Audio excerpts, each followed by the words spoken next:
Mesdames et messieurs, bonjour et soyez les bienvenus pour cette nouvelle édition de votre journal de 15 heures à la une dans l'actualité. À la une dans l'actualité nationale, 1er mai, célébration du 1er mai, la fête des travailleurs à Djibouti, à l'instar du reste du monde. Et enfin, dans l'actualité internationale, les négociations pour un cessez-le-feu continuent à Gaza. C'était le titre. Merci si vous nous rejoignez. Eh bien, je vous le dis dans le titre, à l'instar du reste du monde, la fête du travail a été célébrée aujourd'hui en République de Djibouti. Une cérémonie riche en couleurs qui a été organisée à cet effet par l'Union générale des travailleurs djiboutiens, sous son acronyme l'UGTD. Des nombreux travailleurs issus aussi du public et du privé se sont retrouvés lors de cet événement qui a vu la présence notamment des principaux responsables de l'UGTD. Il importe de souligner que l'UGTD œuvre depuis toujours pour le respect des droits des travailleurs en s'appuyant sur les textes en vigueur de notre pays. C'est d'ailleurs ce qu'ont indiqué les différents intervenants qui se sont succédés au micro, soulignant tour à tour l'importance que revêt la fête du 1er mai, qui est l'occasion de faire le bilan des activités réalisées durant l'année écoulée, afin de mieux garantir le respect des droits des travailleurs et d'améliorer les conditions dans lesquelles ils sont amenés à s'acquitter au quotidien de leurs obligations professionnelles. Rappelons que l'Union générale des travailleurs djiboutiens, à sa tête, M. Saïd Younous Beri, a fait un compte rendu épais devant le public où il a présenté les avancées certaines engagées pour l'amélioration des conditions de vie des travailleurs djiboutiens. Aujourd'hui, grâce à ce programme, toutes les couches sociales djiboutiennes profitent pleinement des prestations de services efficaces et accessibles, car l'assurance maladie offre l'opportunité aux populations, toutes catégories sociales confondues, de se soigner dans les centres de santé de la capitale ou dans les régions de l'intérieur. Et comme je vous le disais, M. Saïd Younous Beri a fait un compte rendu épais devant le public où il présente les avancées certaines engagées pour l'amélioration des conditions de vie des travailleurs djiboutiens. Écoutons-le. La fête du travail 1er mai 2024 constitue un repère particulier qui nous permet d'évaluer les avancées notoires engagées pour l'amélioration des conditions de vie des travailleurs djiboutiens. C'est aussi une occasion annuelle qui nous permet, en tant que représentants des travailleurs djiboutiens, de faire le bilan de ce qui n'a pas abouti ou qui nécessite d'être entrepris au niveau du monde du travail. Depuis moment, il m'appartient d'apprécier à sa juste valeur les actions entreprises sous la supervision clairvoyante du président de la République, son Excellence M. Ismaïl Omar Guelleh, et dont les résultats obtenus ont simplement contribué au développement national tout en laissant présager de lendemain meilleur. Cependant, je voudrais souligner que pour ce qui est la promotion de l'emploi, le programme national de promotion du secteur de l'emploi, l'assurance maladie initiée par le président de la République pour diminuer le chômage, notamment des jeunes diplômés, continue sa mise en œuvre et les efforts engagés en ce sens commencent à donner leurs fruits.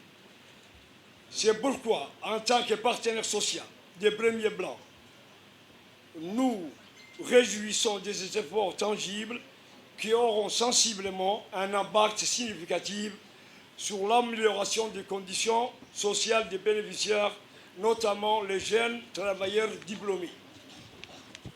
À cet égard, il me soit l'honneur d'affirmer qu'il est temps à ce que les entreprises privées, tous secteurs confondus, doivent contribuer à cet élan présidentiel qui vise à réduire à goût sur le taux de chômage. Aussi, dans le chapitre des réalisations sociales phares, je voudrais évoquer les avancées notoires qui ont été enregistrées depuis la mise en œuvre de l'assurance maladie. Son Excellence Ismaïl Omar Guelleh, qui a été l'initiateur de cette véritable outil de protection. Et de leur côté, l'Union djiboutienne du travail a célébré elle aussi le 1er mai, la fête du travail, en mettant en lumière le thème renforçant nos pouvoirs syndicaux. Cet événement a rassemblé des travailleurs, des représentants syndicaux, des membres de la communauté pour discuter de l'importance cruciale des syndicats dans la défense des droits des travailleurs. L'événement a été présidé par le président de l'UDT, M. Mohamed Youssouf. Cet événement a été un succès marquant une étape importante dans la promotion des droits des travailleurs et la défense de leurs intérêts, soulignant l'importance de renforcer les syndicats pour garantir des conditions de travail équitables, des droits fondamentaux. Il a également été l'occasion de célébrer les succès passés des syndicats et de reconnaître les défis à venir. La célébration de la fête du travail sous le thème « Renforçons nos pouvoirs syndicaux » a été un moment crucial pour galvaniser les travailleurs et renouveler leur engagement envers la lutte pour des conditions de travail justes, des droits respectés. Ce fut également un rappel important des syndicats dans la construction d'une société plus juste et équitable pour tous. Patronat. Depuis son infrastructure, la magistrature suprême de notre chef d'État, son Excellence, M. Ismaïl Omar Guelleh, la femme djiboutienne a une avancée très significative dans plusieurs domaines. Notamment, elle occupe des places dans la plus haute sphère politique. Les femmes djiboutiennes revendiquent leurs droits quotidiennement et aussi travaillent sans relâche vis-à-vis de leurs devoirs afin de réaliser leur plein potentiel. Écoutons à présent le président de l'UDT. Le jour du 1er mai 2024, à l'occasion de la fête du travail et des travailleurs, c'est un vrai plaisir et joie de nous retrouver ici, tous ensemble, avec vous, à célébrer cette journée de fête du travail international à l'hôtel Émilie. Je vous remercie au nom du comité exécutif et à mon nom personnel d'avoir voulu marquer cet événement de votre présence massive et éloquente des souhaits et des revendications qui traduisent vos thèmes et slogans. Cette journée que nous commémorons en partage avec les travailleurs du monde se veut une affirmation forte des droits acquis et des revendications en cours sous le thème pour la démocratie, renforçons nos pouvoirs de syndicalistes. En ce jour 1er mai 2024, je vous adresse également tout d'abord mes vœux de solidarité et de bonne santé à tous les travailleurs et travailleuses djiboutiens, sous l'impulsion de la politique éclairée du chef de l'État et du chef du gouvernement, son Excellence Al-Hajj Ismaïl Omar Guelleh Ahmed.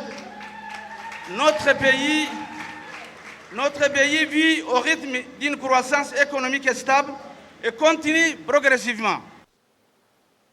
Santé à présent, où le ministère de la Santé a organisé un atelier d'échange sur la prise en charge du paludisme à Djibouti.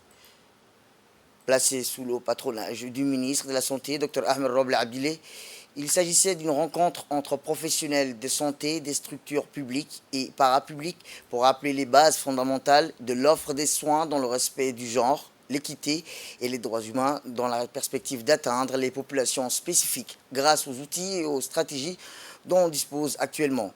Notons que la prise en charge des cas de paludisme passe d'abord par le diagnostic biologique ou la confirmation et ensuite la mise sous traitement pour les cas positifs en utilisant des intrants réactifs, tests et médicaments reconnus, efficaces et sensibles. Cette journée a été marquée par des thématiques scientifiques sur les résultats des différentes études sur l'efficacité du diagnostic et du traitement du paludisme présentées par des médecins spécialistes djiboutiens, en l'occurrence Dr Bouh Abdi, Dr Habban Hassan et Dr Abdelkader Al-Abdou et Dr Yahya Ousmane.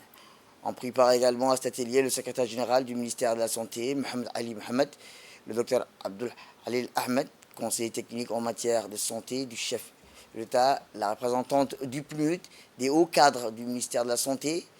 Le ministre de la Santé, Dr Ahmed Roble Abdileh, n'a pas manqué de préciser que la conjugaison des efforts, des préventions, d'application des directives nationales de prise en charge du paludisme par toutes les prestataires ainsi que la production des données probantes joue un rôle sans précédent pour orienter la prise des décisions et de l'atteinte des objectifs fixés. Autre actualité dans ce 15 heures, c'est aussi dans le cadre du projet de réhabilitation de la plage d'Arta. La mairie de Djibouti a organisé une cérémonie de signature de convention de partenariat avec l'IGAD. Eh bien, cette cérémonie s'est tenue à la plage d'Arta avec la présence du secrétaire exécutif de l'IGAD, Wolkene Gebeyou, le maire de la ville de Djibouti, ainsi que le représentant des différentes communes qui ont pris part à cette cérémonie. Le projet de réhabilitation de la plage d'Arta illustre l'engagement commun envers l'amélioration de la qualité de vie et le développement durable de la ville, en particulier des réhabilitations de la plage de la Cesta. D'ailleurs, le développement de l'économie bleue est une nécessité pour Djibouti. Ce processus qui est inclusif et durable contribuera de manière significative à la transformation de nos pays et de la Corne d'Afrique. À la fin de la cérémonie, le maire de Djibouti et le secrétaire exécutif de l'IGAD ont procédé à la signature de l'accord qui marque le lancement du projet de réhabilitation de la plage de Cesta.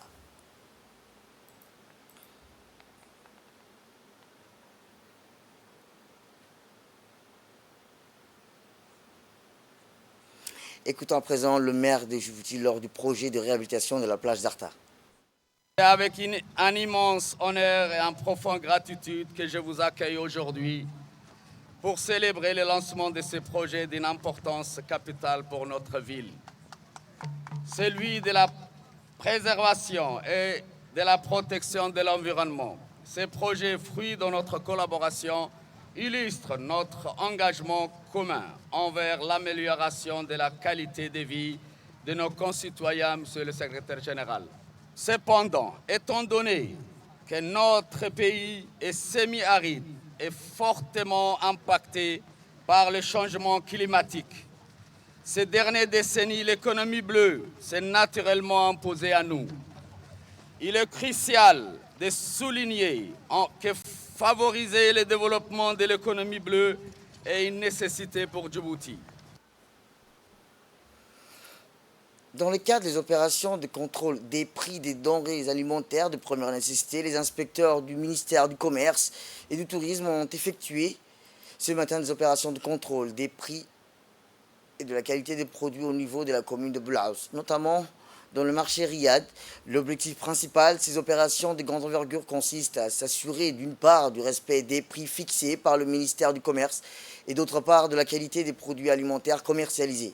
Lors de cette mission, les inspecteurs ont sillonné tous les points de vente et à l'issue de ces inspections, les contrôleurs ont constaté des hausses de prix non justifiées au niveau de certains lieux de commerce. Les produits alimentaires ayant fait l'objet des spéculations sont le sucre, la farine, le lait en poudre, l'huile alimentaire et le pétrole lampant, sous son acronyme le kérosène. Dans leur intervention, les contrôleurs du ministère du Commerce ont mis en garde les opérateurs économiques de Djibouti sur la hausse des prix.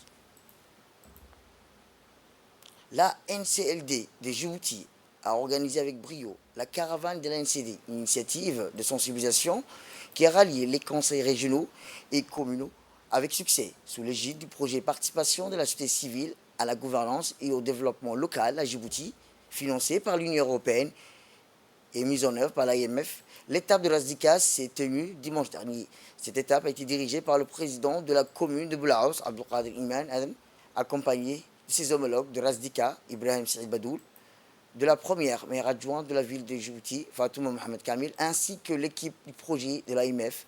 La rencontre de Blaus, précisément au sein de l'UNFD, présidée par le président de la commune de Blaus, a rassemblé une trentaine de participants incluant des élus locaux, des représentants des services des contrées, des leaders associatifs locaux et représentants des locaux. De cette mobilisation remarquable a permis de diffuser efficacement des messages essentiels sur la gestion des collectivités locales et de renforcer les liens entre les acteurs régionaux. La caravane de la NCLD a également offert des sessions de sensibilisation et de dialogue mettant en lumière les défis de la décentralisation et promouvant les bonnes pratiques de gouvernance locale tout en encourageant l'engagement citoyen pour un développement régional harmonieux. L'enthousiasme des participants à l'accueil chaleureux de la population ont contribué au succès indéniable de cette initiative.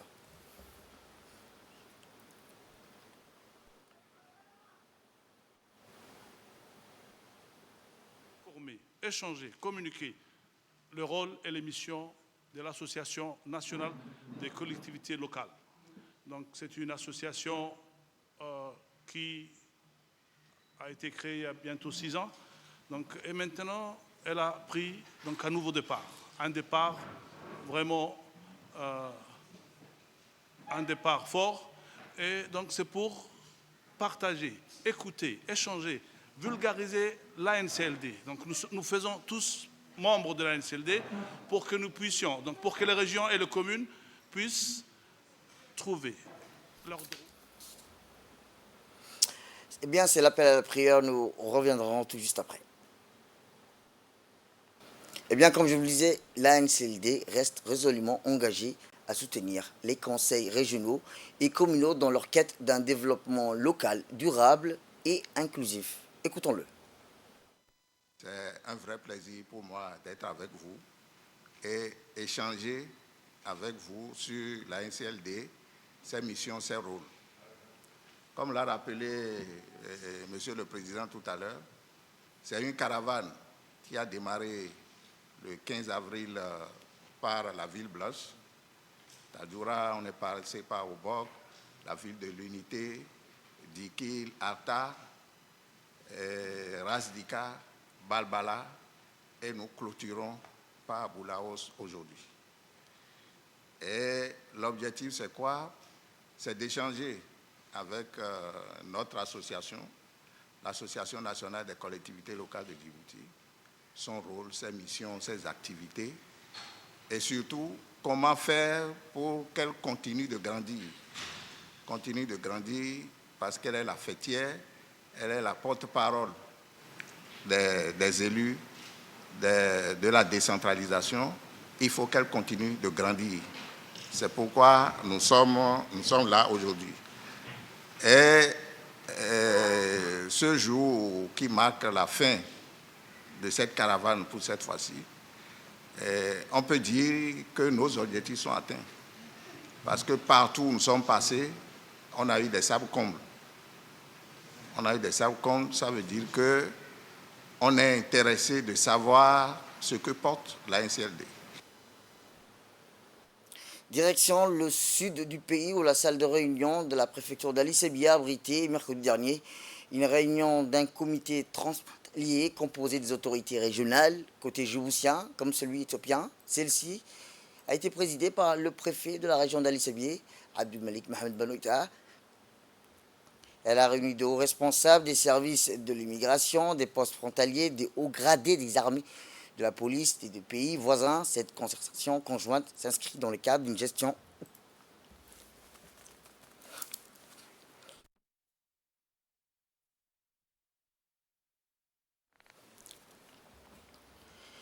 les deux sens de la frontière. À l'approche de la saison estivale, le représentant des pouvoirs publics dans la région a surtout tenu à féliciter le voyage des vacanciers djiboutiens se rendant en Éthiopie. Au cours de cette période, il a également soulevé d'engager une lutte efficace contre la contrebande des produits illicites et autres marchandises introduites illégalement dans le territoire djiboutien, comme celui éthiopien. À l'issue de cette concertation, les deux parties ont convenu d'appliquer leurs souhaits en allégeant les choses pour les voyageurs munis de leurs documents de voyage et de lutter conjointement de la contrebande. On reste toujours dans le sud du pays où une équipe des médecins chinoises ont effectué une caravane médicale pour la population de la région d'Ali Sebia. À l'hôpital régional Dr Ahmed Absiye, et c'est à l'initiative du ministère de la Santé publique que cette mission est entrée en service sur place. L'équipe des spécialistes a ainsi effectué des consultations et dispensé des soins à des patients qui se sont déplacés en masse pour profiter de cette opportunité. Elle est composée d'une dizaine de médecins des différentes spécialités telles que l'ophtalmologie, les médecins ORL, dentistes, l'acupuncture. Le préfet de la région, Abdulmalik Mohamed Banoita, accompagné du président du conseil régional, Shalmaki Hassan Alaleh, ont fait immersion dans le centre hospitalier régional de la ville afin de s'enquérir du déroulement des soins offerts à la population. Les visiteurs de marque ont été conduits par des responsables du centre médical dans les locaux du directeur général par intérim de l'hôpital régional, Mohamed Miguel, accueillant les patients soignés. Sur place, ils ont constaté de visu l'engouement de la population pour pouvoir bénéficier des soins tels que l'ophtalmo, les médecins réels, les dentistes ou l'acupuncture. Par la même occasion, ils ont rentré en contact avec les soignants et les soignés qui ont tous approuvé le bon déroulement de cette campagne médicale.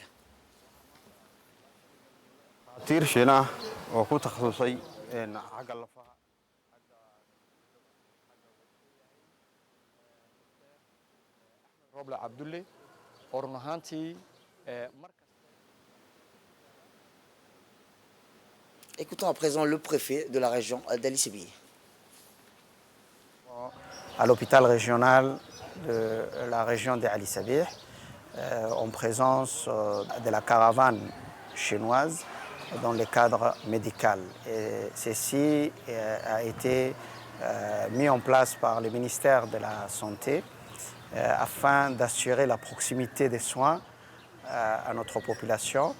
Et ça a permis aujourd'hui à beaucoup de nos concitoyens de bénéficier des soins spécialisés dans des domaines variés.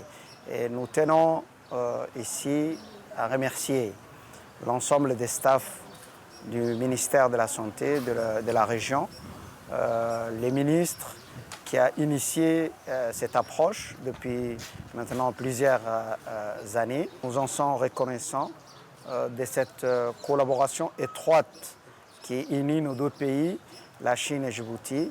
Et je tiens ici à exprimer au nom de la population d'Ali Sébi mon remerciement à l'endroit de la population chinoise et des staffs médicaux chinois qui sont là depuis 2 jours et qui apportent toute l'assistance médicale nécessaire pour nos concitoyens.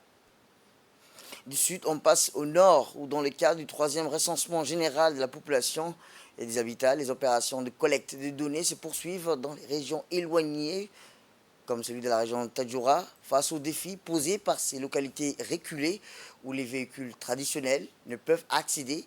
Les enquêteurs ont adopté une approche novatrice en utilisant des dromadaires comme moyen de transport. Cette initiative audacieuse vise à assurer une représentation complète et précise de toutes les communautés, quel que soit leur emplacement géographique. Les équipes d'enquêteurs équipées de matériel de collecte de données et de provisions parcourent les localités éloignées de la région pour atteindre les villages d'arrière-pays.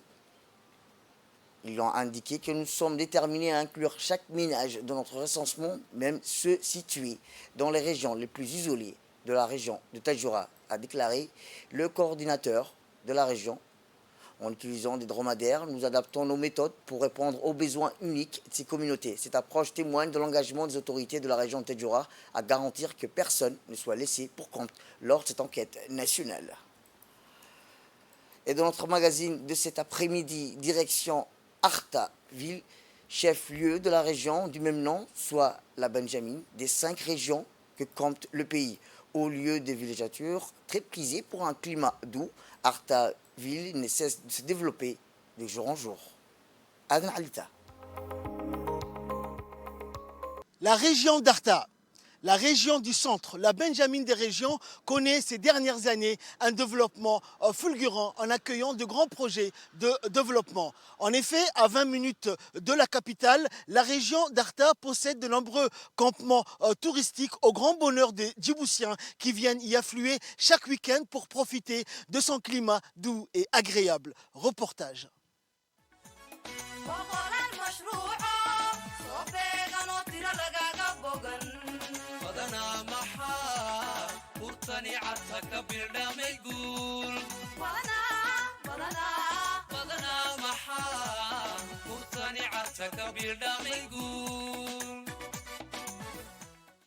Artaville, chef-lieu de la région du même nom, soit la Benjamin des 5 régions que compte le pays. Au lieu de villégiature très prisée pour son climat doux, Artaville ne cesse de se développer de jour en jour. La région d'Arta, c'est la région tampon par où transite l'ensemble du transit routier reliant la capitale aux régions du pays, mais aussi avec l'Éthiopie. Durant les périodes de grande chaleur, les familles djiboutiennes montent sur Artaville pour fuir la canicule et profiter du climat attrayant qu'offre cette région. Du fait de sa proximité avec la capitale, Arta a accueilli de tout temps de nombreux Djiboutiens et touristes étrangers.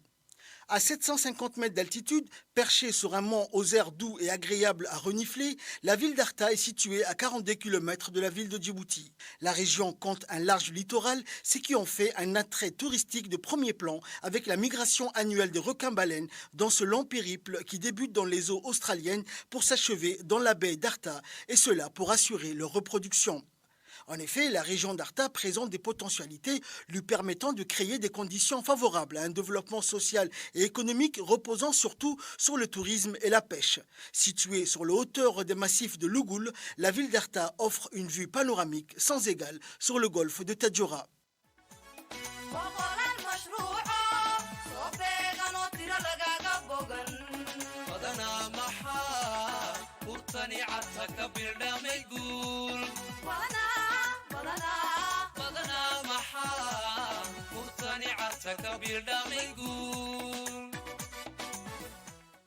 Selon Anab Omar Aden, une habitante de la ville d'Arta, cette région a toujours exercé un pouvoir d'attraction sur les Djiboutiens. La saison chaude débutant à peine dans le pays, les Djiboutiens vont affluer en masse durant les mois de mai et de juin. Et tant pis pour les retardataires. La saison chaude commence à peine et dès le mois prochain, il n'y aura plus de place pour accueillir les vacanciers qui viennent profiter du climat d'Arta. Certains des habitants de la ville louent leurs habitations aux vacanciers, raison pour laquelle, dès le mois de juin, il n'y aura plus de place. La réputation des Artaouis n'est plus à faire quant à l'accueil que nous réservons à nos visiteurs. C'est un bonheur et un plaisir que nos compatriotes viennent profiter de notre climat et en contrepartie, ils participent à l'essor de l'économie de la région. Depuis quelques années, la région d'Arta est un concentré de grands chantiers initiés par le chef de l'État, une région de grande importance stratégique en tout genre. La région présente de nombreux avantages comparatifs, tant au chapitre du tourisme balnéaire, de l'écotourisme et du tourisme d'aventure. Le secteur peut devenir une industrie importante, tant en termes de devises que d'emplois locaux. La région étant bien positionnée par rapport à la capitale pour profiter d'importants marchés de clientèle touristique.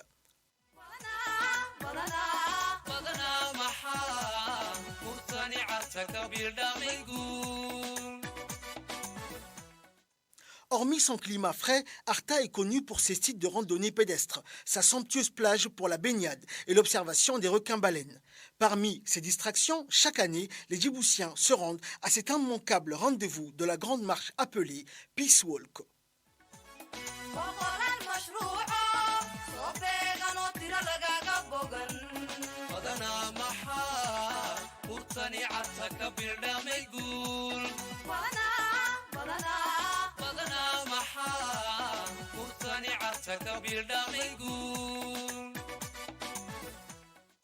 Pour se donner les moyens de répondre à la volonté politique du chef de l'État qui est de développer le secteur touristique, le ministère de l'Éducation nationale et de la formation professionnelle a mis les bouchées doubles afin d'offrir à la jeunesse djiboutienne les moyens de se former et se qualifier pour profiter de ce marché. C'est la raison d'être même de la création du Sunny Hill, ou centre de formation au métier de l'hôtellerie et du tourisme d'Arta. Un centre qui a vu le jour en janvier 2018, où les jeunes djiboutiens peuvent exercer dans les métiers d'hôtellerie. Un secteur qui requiert un apprentissage rigoureux et qui nécessite un apprentissage de longue haleine afin de se former dans ces différentes filières. L'occasion est donnée chaque année à des centaines de jeunes djiboutiens, selon le directeur de ce centre. Le plus important à retenir, c'est que la région d'Arta est une région touristique. Le centre Sunny Hill aide énormément de personnes depuis sa création et permet surtout aux jeunes de la région de s'épanouir et d'apprendre un métier d'avenir qui est l'hôtellerie. Le centre participe également au développement de la région et permet de renforcer le secteur touristique. Le centre, perché sur les hauteurs de la ville balnéaire d'Arta, offre une vue panoramique sur la baie marine d'Arta et au-delà, les hautes montagnes ainsi que les grands espaces de la partie méridionale de notre arrière-pays comme un complément de ce pack de services hôteliers. Sunny Hill Center est sans doute la pépinière d'étudiants dans l'hôtellerie qui va donner corps et âme à cette ambitieuse politique de développement du tourisme dans le pays. Elle figurera dans les annales de l'histoire de notre pays comme étant la pionnière dans ce domaine.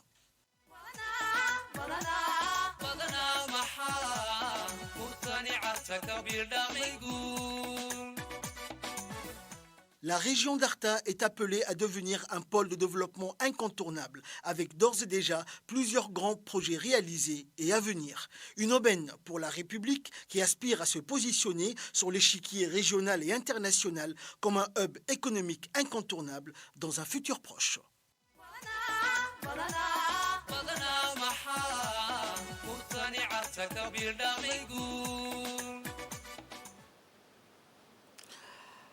Et dans l'actualité internationale, toujours, sport à présent, où la secrétaire générale du secrétariat d'État chargée des sports, Mme Khadija Ibrahim Idriss, a présidé une réunion cruciale de préparation et de coordination.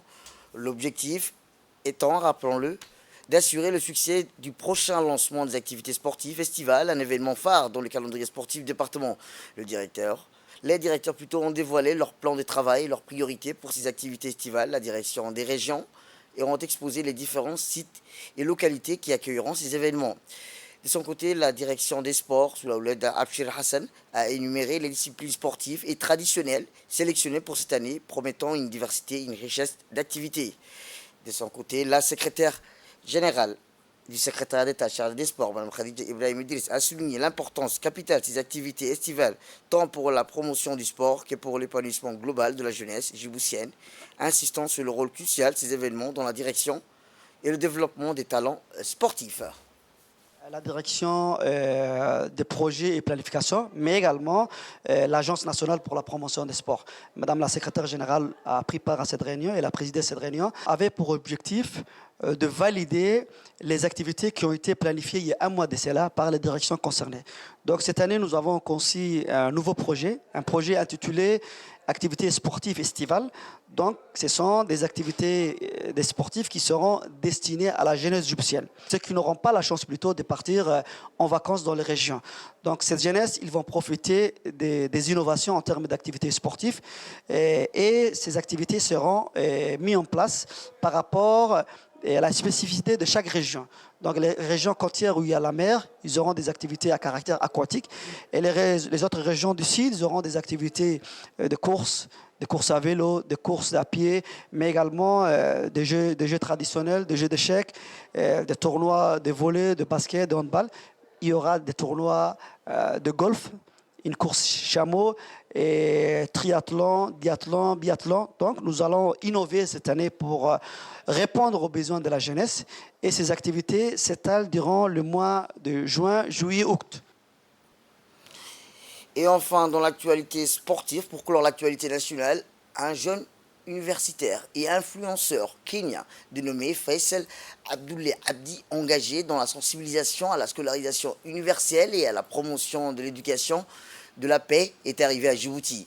Parti du Kenya, son pays d'origine, il a parcouru à vélo l'Éthiopie et la Somalie avant d'arriver hier matin à Djibouti, où il est rentré par l'Oyada, accueilli par un comité d'accueil composé des cycles professionnels de la garde républicaine, des hauts cadres du MENFOP, de l'université de Djibouti. Peu après son arrivée, il s'est rendu à vélo à Arta, où il débutera plutôt son périple, qui le conduira successivement dans certaines localités des 5 régions de l'intérieur. Originaire d'un milieu rural au Kenya, le jeune cycliste a été témoin des défis auxquels sont confrontés les communautés en matière d'accès à l'éducation. Fort de cette expérience, il s'est engagé à utiliser son voyage à vélo comme une plateforme pour sensibiliser et mobiliser en faveur de l'éducation universelle, notamment dans les zones rurales de la Corne de l'Afrique. Sa conviction profonde envers le pouvoir transformateur de l'éducation l'a incité à entreprendre ces périples audacieux afin de transmettre un message d'espoir et d'opportunité à ceux qui ont le plus besoin. Au-delà de la sensibilisation à l'éducation, le jeune influenceur consacre également une part importante de son voyage à vélo à promouvoir la paix et la compréhension intercommunautaire dans une région souvent marquée par les conflits et les tensions.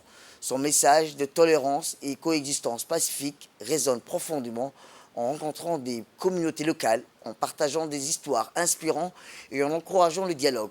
Il œuvre pour créer un environnement propice à la construction d'un avenir harmonieux et prospère pour tous. Le préfet de la région d'Arta a tout d'abord souhaité la bienvenue au jeune Faisal qui a parcouru un long périple depuis son pays natal, le Kenya. Le préfet a par la suite félicité le jeune universitaire pour son initiative et son engagement à utiliser son voyage à vélo comme une plateforme pour sensibiliser et mobiliser en faveur de l'éducation universelle, notamment dans les zones rurales de la Corne de l'Afrique. Enfin, le préfet lui a souhaité bonne chance pour le reste de son programme dans l'ensemble du territoire national.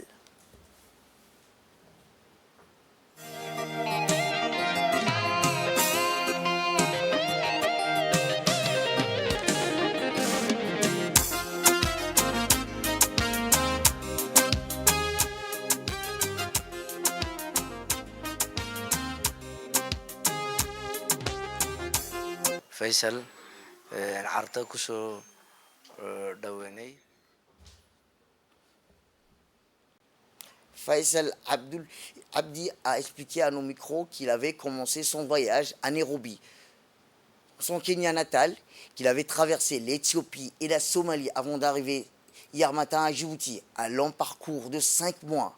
Il a ajouté qu'il entend faire de son périple à vélo une vitrine pour susciter une prise de conscience, une sensibilisation à l'éducation universellement répandue en premier lieu dans des zones rurales de la Corne de l'Afrique. Il a ajouté que sa conviction inébranlable du potentiel de transformation de l'éducation l'a motivé à faire de ce voyage audacieux afin d'apporter un message porteur d'espoir et d'opportunité à ceux qui en ont le plus fortement besoin. Il a ensuite déclaré qu'il était impatient de mieux connaître la République de Djibouti et sa communauté qui est réputée pour son esprit d'hospitalité, de convivialité et de solidarité. Dans l'actualité internationale, je vous le disais, Anthony Blinken, le secrétaire d'État américain, Anthony Blinken a appelé le Hamas à accepter sans plus tarder la proposition de trêve avec Israël. Libération d'otages retenus dans la bande de Gaza, que le mouvement de la résistance palestinien affirme étudier. Plus tard, plus d'excuses, c'est maintenant qu'il faut agir, a déclaré Anthony Blinken à la presse en Jordanie, peu avant son départ pour Israël dans le cadre de sa 7e tournée régionale depuis le début de la guerre, il y a bientôt 7 mois. Eh bien, c'est tout pour cette édition. Merci à vous de nous avoir suivis. Restez avec nous pour la suite de nos programmes télévisés.